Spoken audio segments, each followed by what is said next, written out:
Terima kasih. Anda masih bersama kami, Lembaga Penyiaran Publik Lokal 90,1 RGR FM, Radio Pelopor di Tulungagung. Mari kita ikuti acara berikutnya. Radio adalah media pemersatu bangsa. Ayo dengar radio, satu suara berjuta telinga. Saya Joko Widodo, Presiden Republik Indonesia. Teman Anda di segala suasana, Tulungagung 90,1 RGR FM. Gue dapet dari grup sebelah nih. Katanya vaksin COVID-19 itu... Iya. Aku tahu dari temennya temanku punya temen. Nah, kita sebarin aja ke 10 grup. Kita lihat. Udah. Infonya COVID kayaknya nih. Ini apa sih? Berita COVID dari mana nih? Jangan-jangan hoax lagi. Bener nggak? Masa Hoax sih? tuh, hoax. Waduh, Hati-hati hoax nih. nih. Masa sih?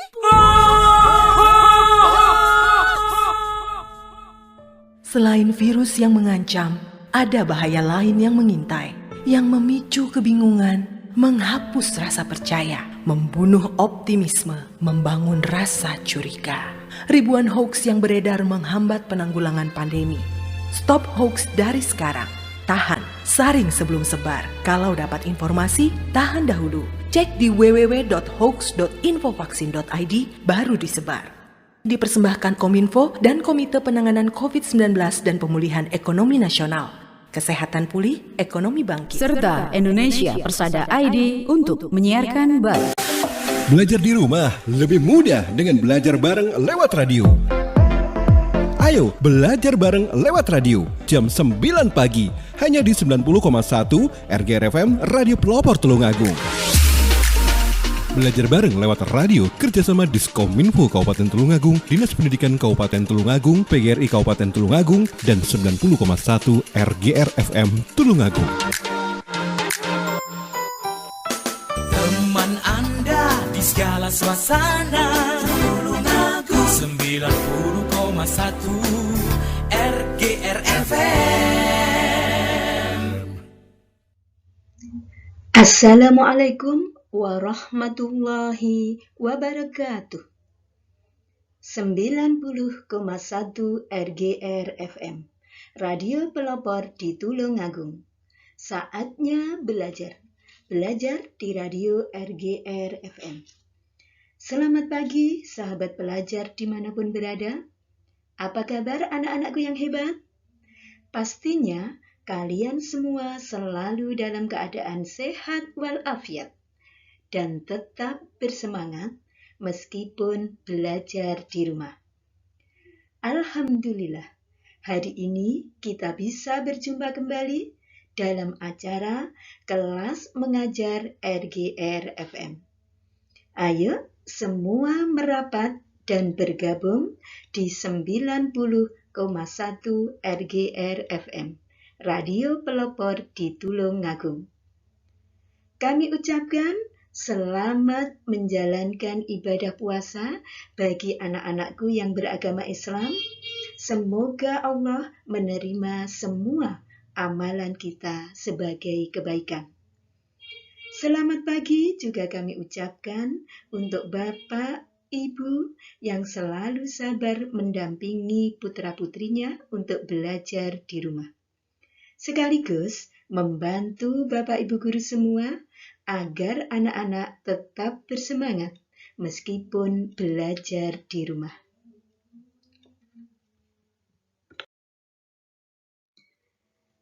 Tidak lupa kami ucapkan terima kasih kepada PGRI Kabupaten Tulungagung yang telah menginisiasi kegiatan ini, Diskominfo Kabupaten Tulungagung, dan Dinas Pendidikan Pemuda dan Olahraga Kabupaten Tulungagung, serta 90,1 RGR FM.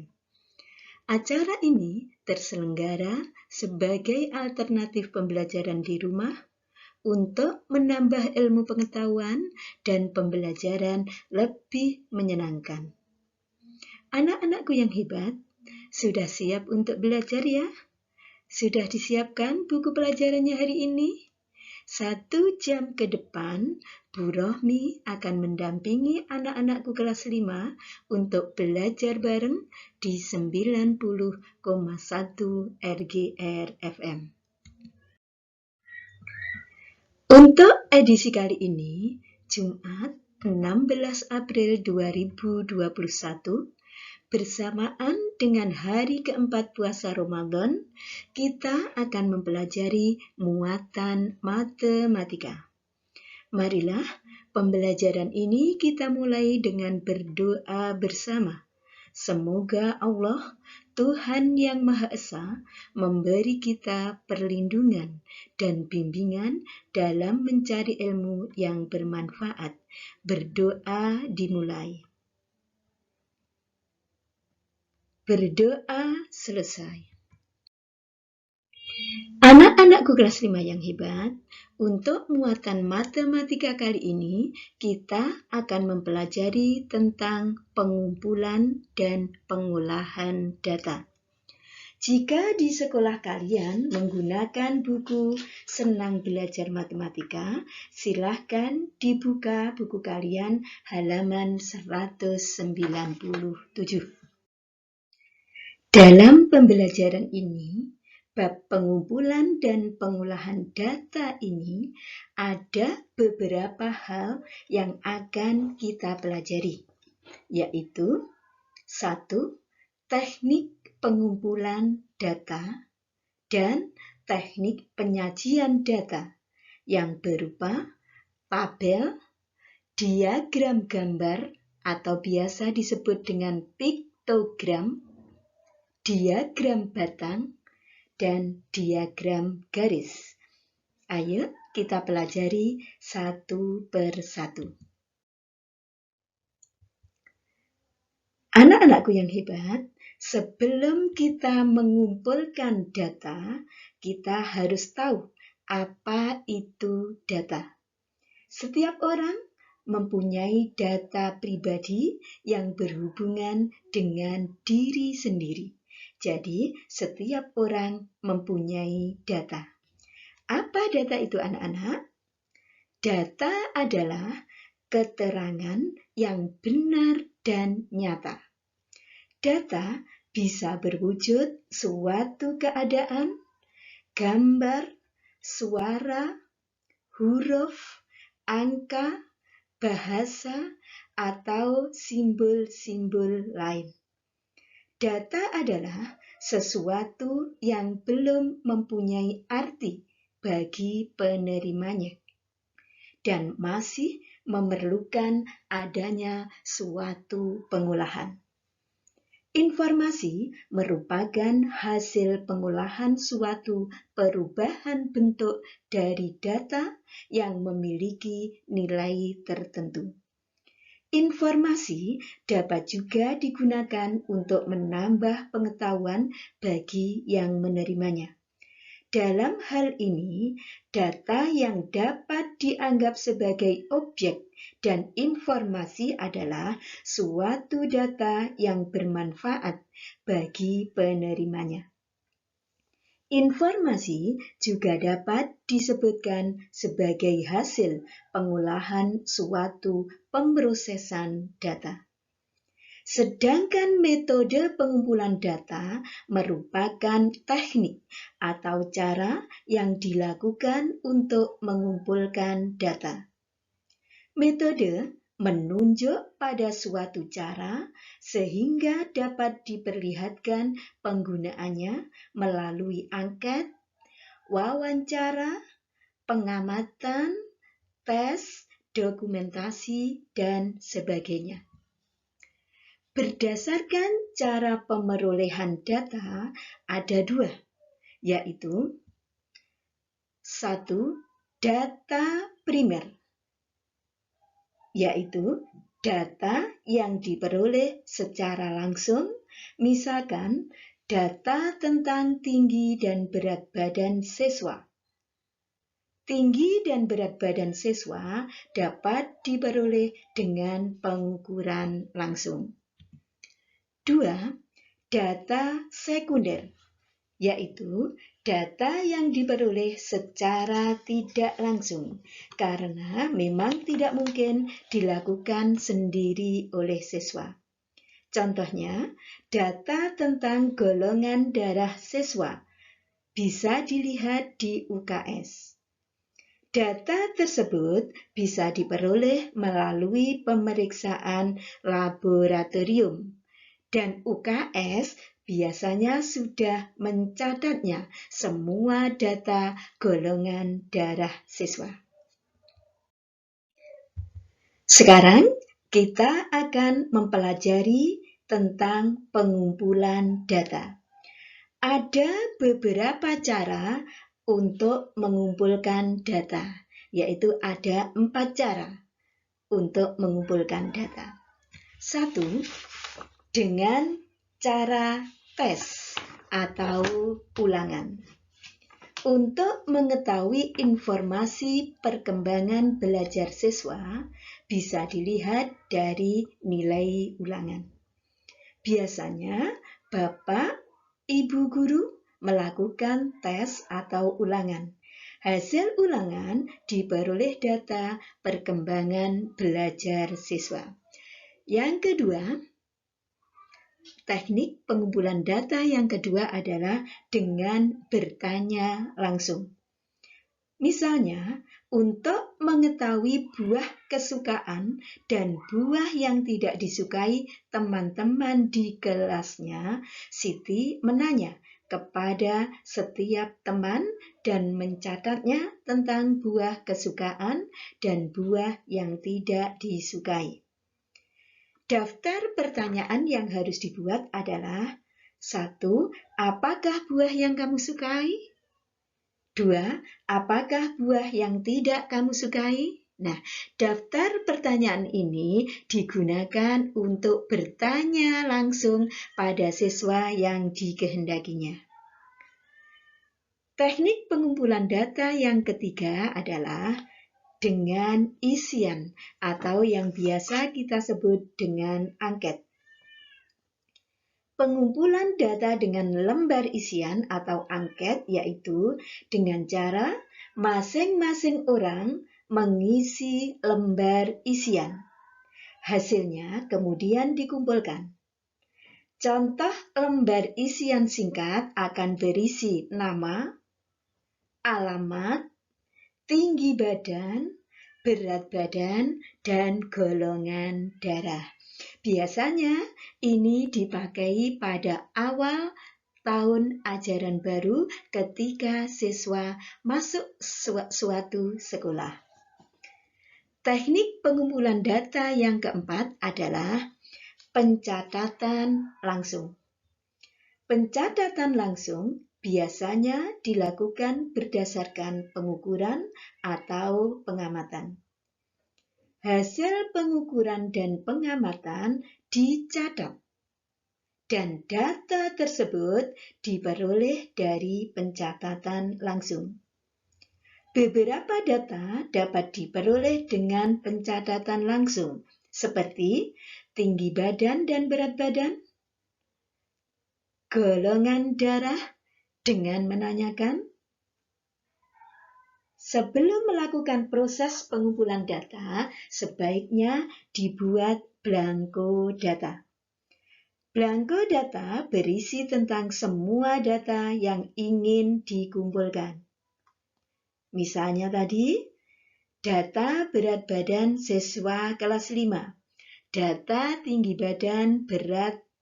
badan siswa kelas 5. Maka, untuk pencatatan langsung dapat disiapkan blankonya terlebih dahulu.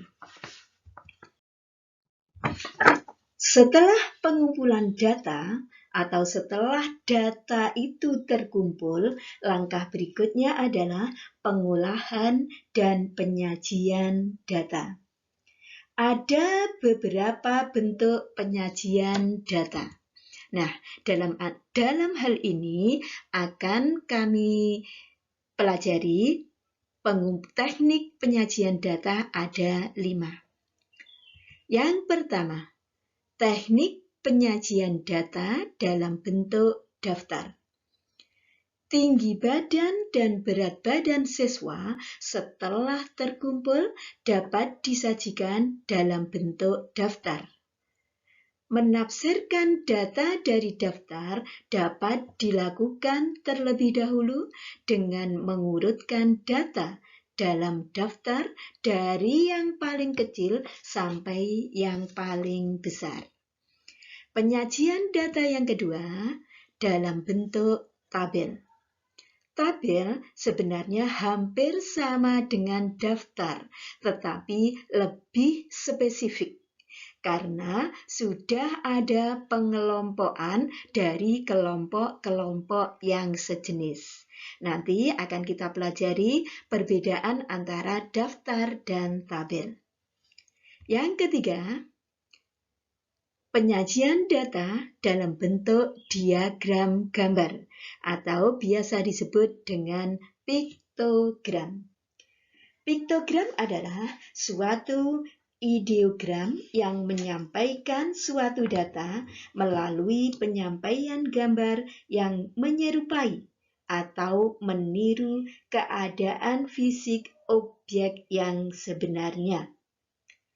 Tanda atau gambar dalam piktogram disebut dengan piktograf. Contohnya, untuk menunjukkan anak atau manusia digambarkan dengan stickman. Kendaraan ditunjukkan dengan gambar mobil yang paling sederhana. Teknik penyajian data yang keempat adalah dengan teknik diagram batang. Dalam bentuk diagram batang. Diagram batang adalah grafik yang tersusun dari kolom berbentuk batang. Batang ini bisa berupa persegi atau persegi panjang yang menunjukkan berbagai informasi. Diagram batang ini digunakan untuk penyajian data yang bersifat kategori. Yang kelima, penyajian data yang kelima dalam bentuk diagram garis. Diagram garis merupakan diagram yang berupa garis-garis yang menghubungkan titik-titik yang menunjukkan data beserta frekuensinya antara satu dengan yang lainnya. Nah, anak-anakku yang hebat, sekarang kita akan mempelajari satu persatu teknik penyajian data. Yang pertama, kita akan mempelajari penyajian data dalam bentuk daftar.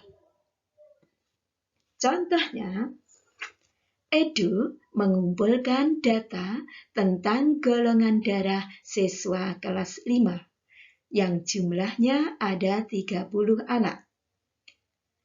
Golongan darah teman-temannya terdiri dari golongan darah A, B, golongan darah AB, dan golongan darah O.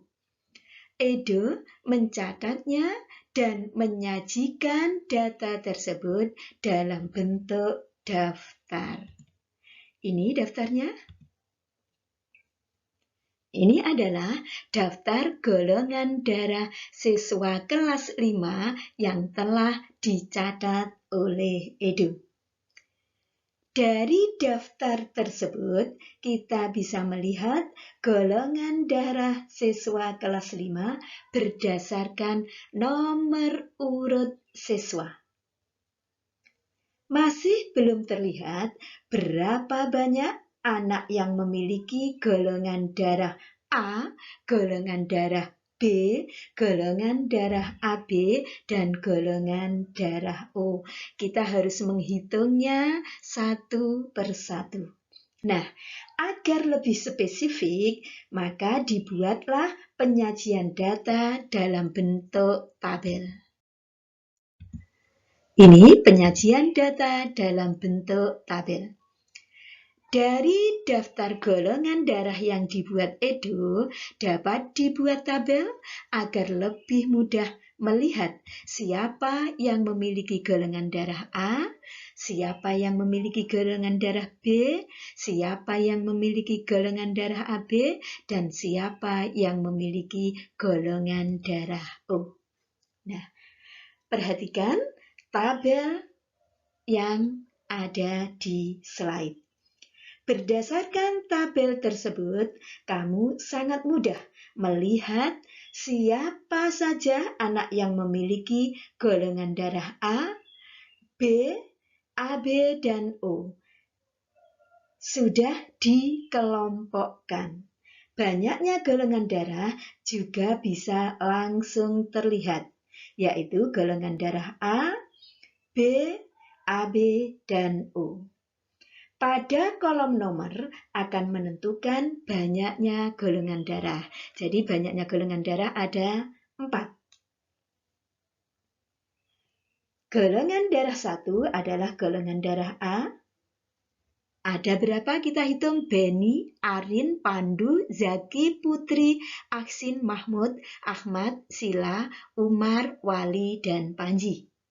Sedangkan yang memiliki golongan darah B adalah Edo, Indah, Ahada, Salma, Akil, Aroh, dan Muna.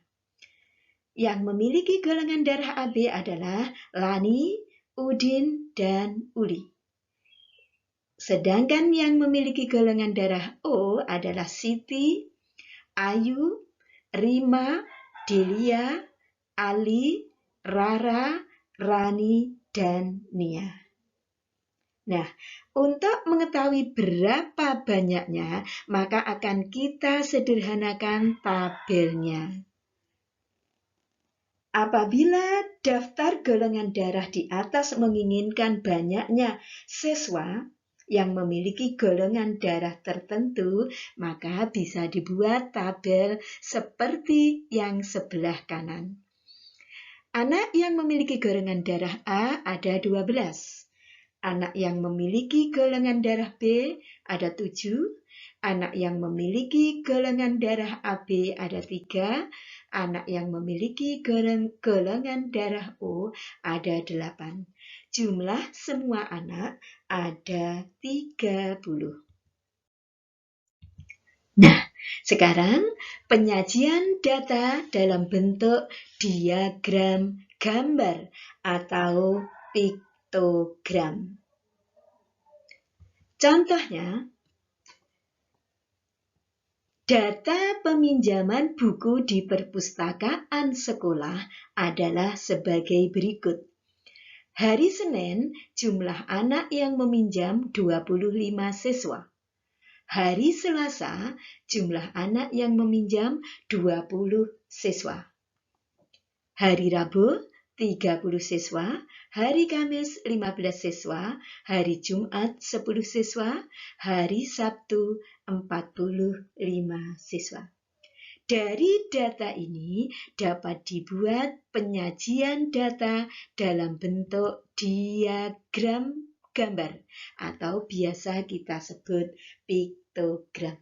Nah, mula-mula perhatikan keterangan yang ada di bawah diagram. Keterangan, gambar orang yang berbaju warna hitam mewakili 10 orang.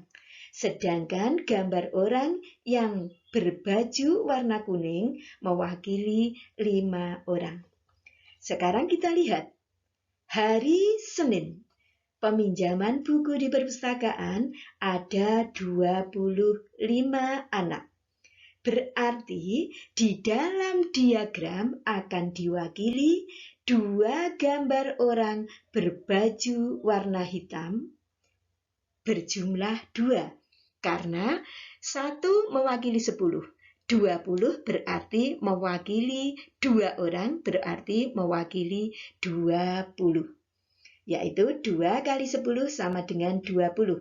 Dan ditambah lagi 1 orang berbaju kuning yang mewakili 5 orang. Jadi 20 ditambah 5 sama dengan 25.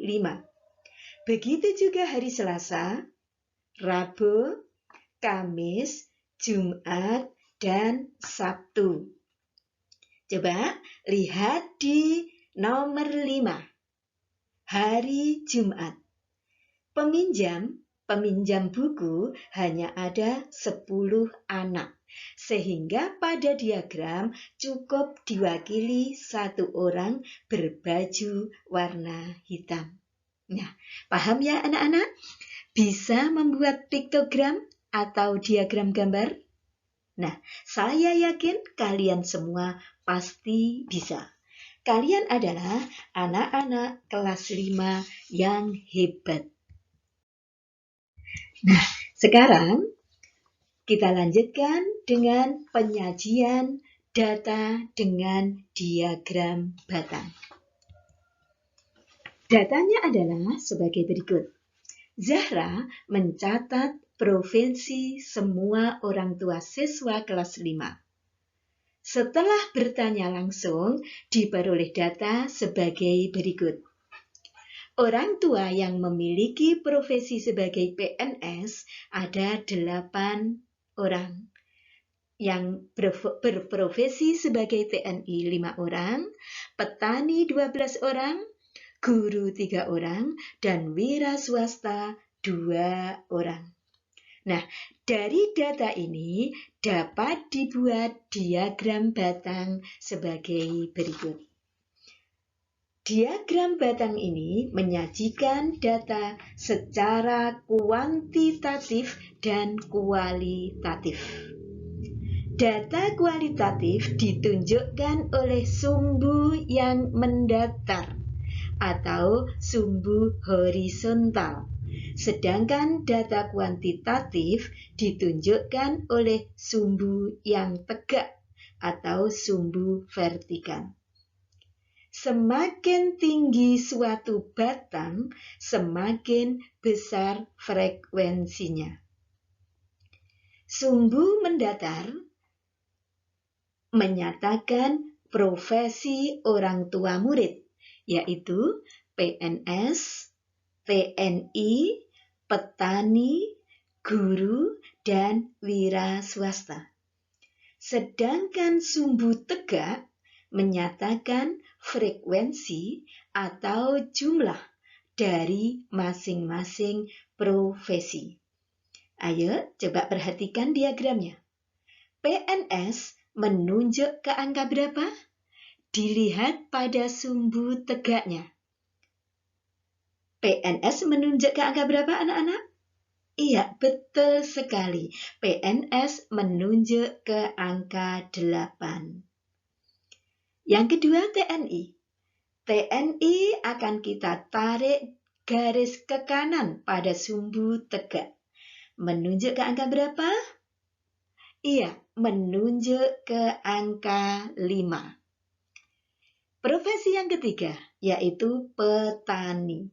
Petani pada sumbu vertikal menunjuk ke angka berapa anak-anak? Iya, ke angka 12.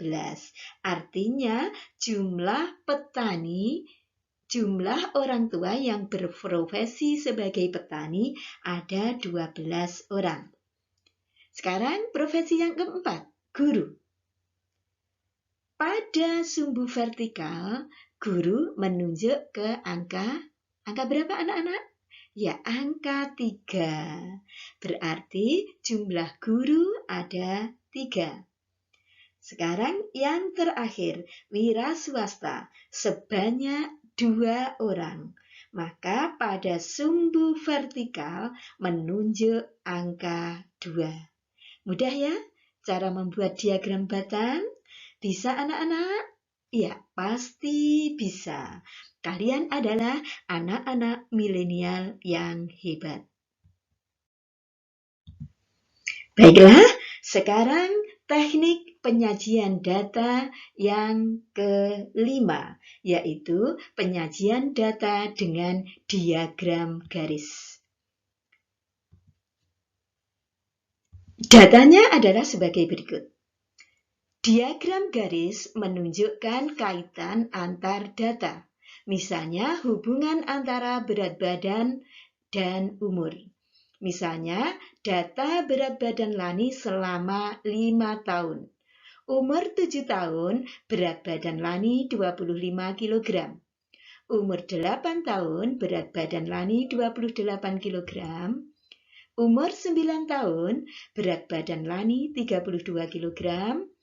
Umur 10 tahun, berat badan Lani 33 kg. Dan umur 11 tahun, berat badan Lani 35 kg. Perhatikan cara membuat diagram garis. Diagram garis digunakan untuk data yang berkaitan dengan data perkembangan dari waktu ke waktu. Misalnya jam, hari, minggu, bulan, dan lain-lain. Diagram garis menunjukkan kaitan antar data. Misalnya hubungan antara berat badan dan umur. Perhatikan sumbu yang mendatar. Sumbu mendatar menunjukkan data kualitatif yang berupa umur, yaitu ketika Lani berumur 7 tahun, 8 tahun, 9 tahun, 10 tahun, dan 11 tahun. Perhatikan juga data yang vertikal. Data yang vertikal ini menunjukkan data kuantitatif. Data kuantitatif yang menunjukkan berat badan Lani. Nah, dari data tentang berat badan Lani tersebut, maka bisa kita buat data diagram garis sebagai berikut. Perhatikan, pada umur 7 tahun, maka berat badan Lani ada 25 kg. Pada umur 8 tahun, berat badan Lani 28 kg. Pada umur 9 tahun, berat badan Lani 32 kg. Pada umur 10 tahun, berat badan Lani 33 kg. Pada umur 11 tahun, berat badan Lani 35 kg. Kita beri titik-titik pada angka-angka tersebut. Setelah titik-titik itu terbuat, maka dihubungkan dengan garis lurus, sehingga membentuk suatu diagram garis. Coba perhatikan titik-titiknya. Nah, setelah titik-titik terbentuk, maka akan kita hubungkan dengan garis lurus. Ya, paham ya anak-anak? Baiklah, sekarang kita berlatih dulu mengerjakan soal-soal yang berkaitan dengan pengumpulan dan penyajian data. Soal yang pertama. Berikut ini adalah daftar nilai ulangan harian mata pelajaran Bahasa Indonesia siswa kelas 5 SD Nusantara 1. Nah, coba perhatikan. Untuk menjawab pertanyaan-pertanyaan yang akan disajikan di bawah buku kalian, jadi setelah ada data, kalian harus menjawab beberapa pertanyaan. Sebelum kalian menjawab pertanyaan, hendaklah buatlah tabel terlebih dahulu agar mempermudah kalian dalam menjawab pertanyaan. Nah, perhatikan dalam tabel. Untuk nilai terendah ada 70. Nilai siswa yang mendapatkan nilai 70 ada 1 anak, yang mendapat nilai 75, 6 anak, yang mendapat nilai 84 anak, yang mendapat nilai 85 10 anak, 92 anak, 95 7 anak. Nah, Setelah kalian memperhatikan tabel, ayo kita jawab pertanyaan-pertanyaan berikut ini sesuai data yang ada. Pertanyaan yang pertama, tentukan nilai terendah dari data tersebut. Berapa nilai terendahnya anak-anak? Bisa dilihat pada tabel nilai dan frekuensi, yaitu yang terendah ada nilai 70. Sekarang pertanyaan yang kedua. Tentukan nilai tertinggi dari data tersebut. Berapa nilai tertingginya anak-anak? Ya, 95. Pertanyaan yang ketiga. Tentukan banyak siswa yang mendapat nilai terendah. Berapa siswa yang mendapat nilai terendah? Nilai terendah tadi adalah 70. Berapa dalam tabel yang mendapat nilai 70? 1 anak. Iya, betul. Ada 1 anak yang mendapatkan nilai terendah. Sekarang pertanyaan yang keempat. Tentukan banyak siswa yang mendapatkan nilai tertinggi. Nilai tertinggi tadi berapa? Iya, 95. Coba dilihat pada tabel, berapa anak yang mendapat nilai 95? Iya, ada 7 anak yang mendapatkan nilai 95, yang merupakan nilai tertinggi di kelas itu. Pertanyaan yang kelima, berapa siswa yang mendapat nilai 75? Lihatlah pada tabel, yang mendapatkan nilai 75 ada 6 anak. Pertanyaan yang keenam, berapa siswa yang mendapat nilai di atas 75? Di atas 75 berarti anak-anak yang mendapatkan nilai 80, 85, 90, dan 95. Yang mendapatkan nilai 80 ada 4 anak.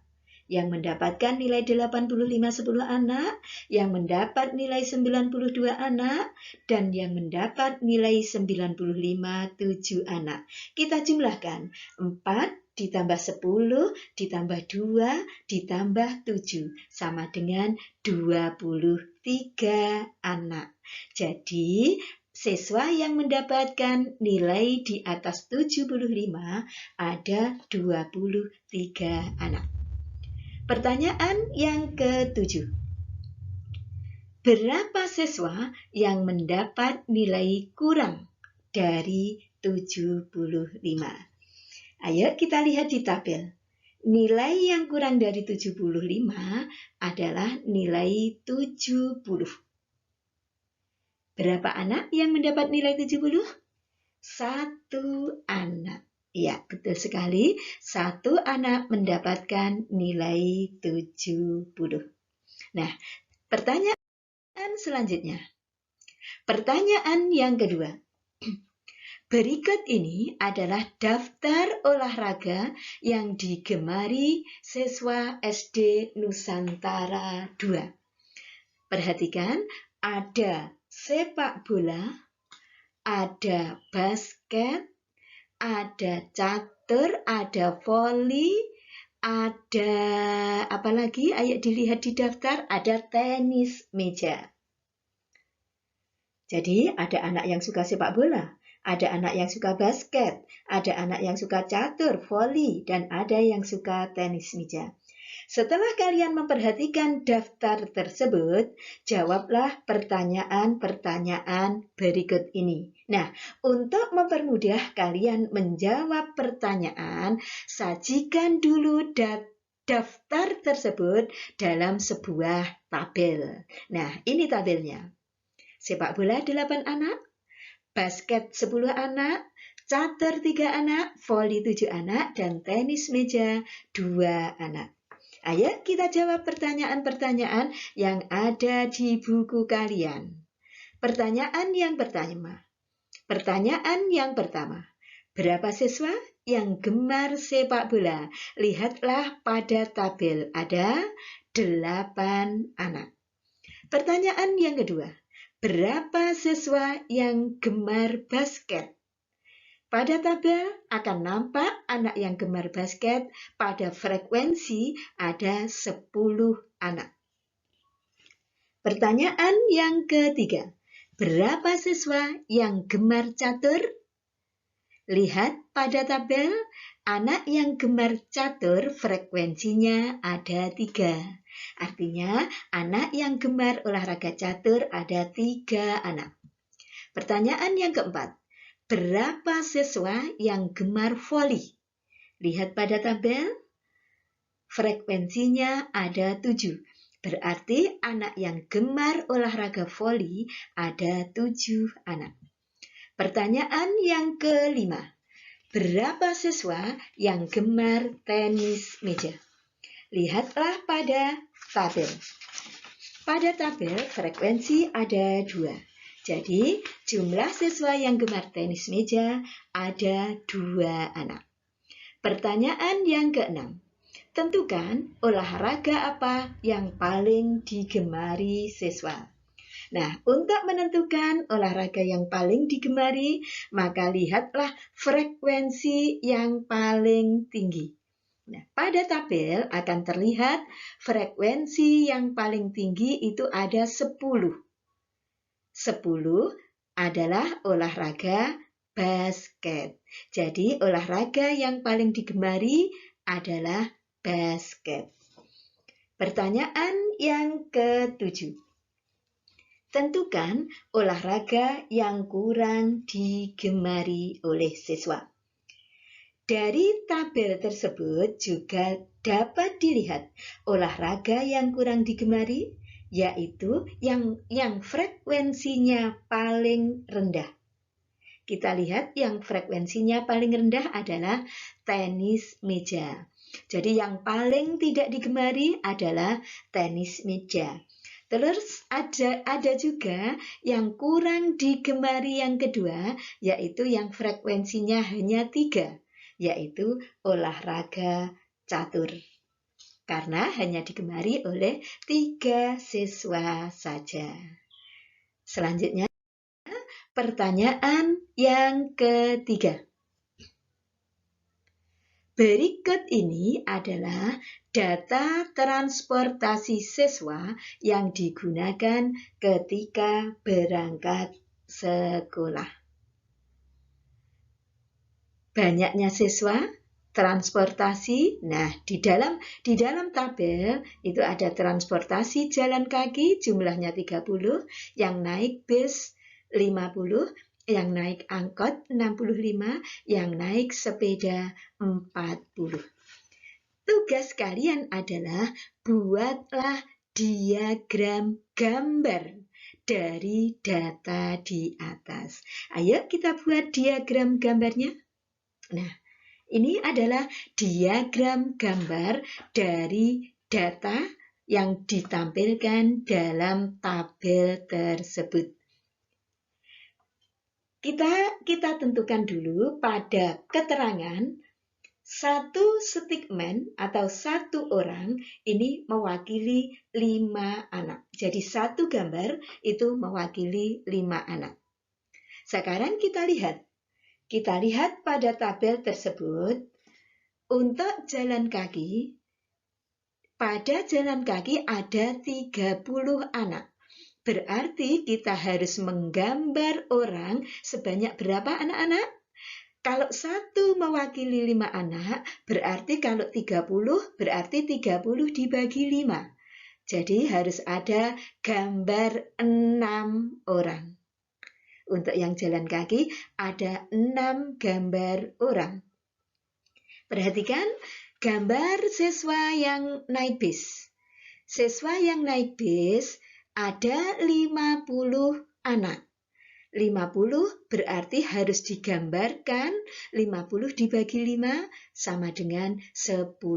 Berarti pada banyaknya siswa, pada kolom banyaknya siswa harus kita gambarkan 10 gambar stickman. Yang ketiga, siswa yang naik angkot. Ada 65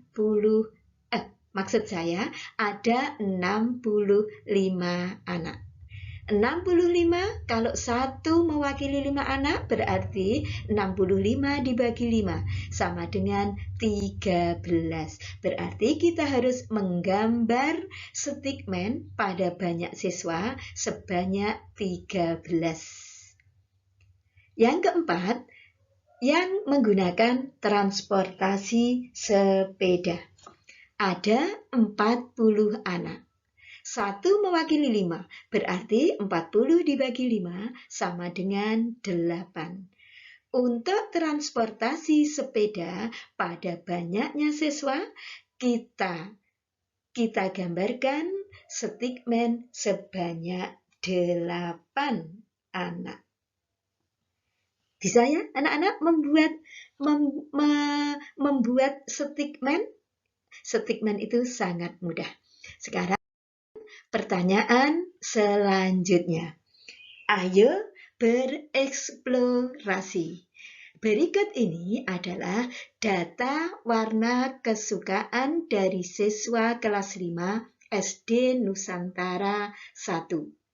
Ada yang suka warna merah, ada yang suka warna biru, ada yang suka warna kuning, warna hijau, warna hitam, dan warna ungu. Nah, tugas kalian sajikan data di atas dalam bentuk tabel, diagram gambar, diagram batang, dan diagram garis. Jadi kalian harus membuat tabel dulu. Setelah membuat tabel, membuat diagram gambar. Setelah itu membuat diagram batang. Setelah itu membuat diagram garis. Berdasarkan daftar warna kesukaan yang telah disajikan. Ayo kita buat tabelnya. Penyajian dalam bentuk tabel. Nah, dari data tadi dapat diperoleh tabel sebagai berikut. Untuk kolom yang pertama adalah kolom warna. Jadi, ada berapa warna yang disukai oleh anak-anak kelas 5? Merah, biru, kuning, hijau, hitam, dan ungu. Sedangkan banyaknya siswa atau frekuensi untuk warna merah disukai oleh 4 anak, warna biru disukai oleh 6 anak, warna kuning 4 anak, warna hijau 12 anak, warna hitam 1 anak, dan warna ungu 3 anak. Dari tabel ini bisa kita lihat warna yang paling disukai adalah warna hijau. Sedangkan warna yang paling tidak disukai adalah warna hitam. Ini adalah penyajian data dalam bentuk tabel. Sekarang penyajian data yang kedua. Penyajian data dalam bentuk piktogram atau disebut juga dengan diagram gambar. Warna merah tadi perhatikan dulu untuk stickman. Untuk kali ini, stickman 1 mewakili 1 anak. Sehingga warna merah ada 4 anak, berarti diwakili oleh gambar 4 anak. Warna biru diwakili oleh gambar 6 anak. Warna kuning ada 4, berarti diwakili oleh 4 gambar. Sedangkan warna hijau ada 12, berarti diwakili oleh 12 gambar. Warna hitam ada 1 anak, berarti diwakili 1 gambar. Dan warna ungu ada 3 anak, diwakili oleh 3 gambar.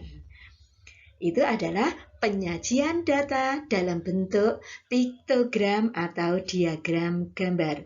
Selanjutnya, penyajian data dalam bentuk diagram batang. Nah, ini adalah diagram batang sesuai dengan data tentang warna kesukaan siswa kelas 5. Perhatikan data yang mendatar, kita tuliskan data kualitatif yang berupa warna merah, biru, kuning, hijau, hitam, dan ungu. Sedangkan yang vertikal, garis vertikal merupakan data kualitatif yang menunjukkan berapa anak yang menyukai warna merah, biru, kuning, hijau, hitam, dan ungu. Warna merah pada sumbu vertikal menunjuk angka 4. Sedangkan warna biru menunjuk angka 6. Warna kuning 4 anak berarti menunjuk warna 4. Warna hijau menunjuk angka 12, warna hitam menunjuk angka 1, dan warna ungu menunjuk angka 5. Dari diagram batang juga bisa kita lihat berapa banyak atau warna apa yang paling disukai oleh anak tersebut. Warna apa anak-anak? Yang paling tinggi batangnya, yaitu warna hijau. Ada 12 anak. Sedangkan warna yang paling tidak disukai, yang paling pendek batangnya. Warna apa? Warna hitam, yaitu hanya 1 anak. Selanjutnya, kita akan menyajikan data dalam bentuk diagram garis. Nah, diagram garis, perhatikan diagram garis berikut ini. Seperti diagram batang, untuk warna, untuk garis yang mendatar adalah merupakan data kualitatif yang berupa warna merah, biru, kuning, hijau, hitam, dan ungu. Sedangkan garis yang vertikal merupakan data kualitatif yang menunjukkan berapa banyak siswa yang menyukai warna tersebut. Misalkan warna merah menunjuk angka 4, warna biru menunjuk angka 6, warna kuning menunjuk angka 4, warna hijau menunjuk angka 12, warna hitam menunjuk angka 1, dan warna ungu menunjuk angka 3. Nah, dari data tersebut kita tarik garis lurus.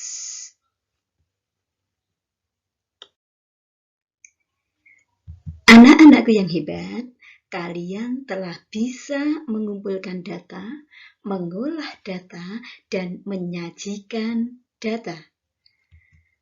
Berdasarkan teknik penyajian data yang kalian kerjakan tadi, data di atas yaitu tabel, diagram gambar, diagram batang, dan diagram garis, sajian mana yang menurut kalian paling sesuai dan paling mudah, serta sajian mana yang tidak sesuai. Nah, menurut pengamatan saya dan menurut pengalaman saya, yang paling sesuai dengan data yang telah tersaji tadi adalah bentuk tabel. Tetapi untuk piktogram dan diagram batang juga bisa digunakan. Sedangkan yang tidak sesuai adalah diagram garis. Karena apa? Karena diagram garis digunakan bertujuan untuk mengetahui atau menyajikan suatu perkembangan.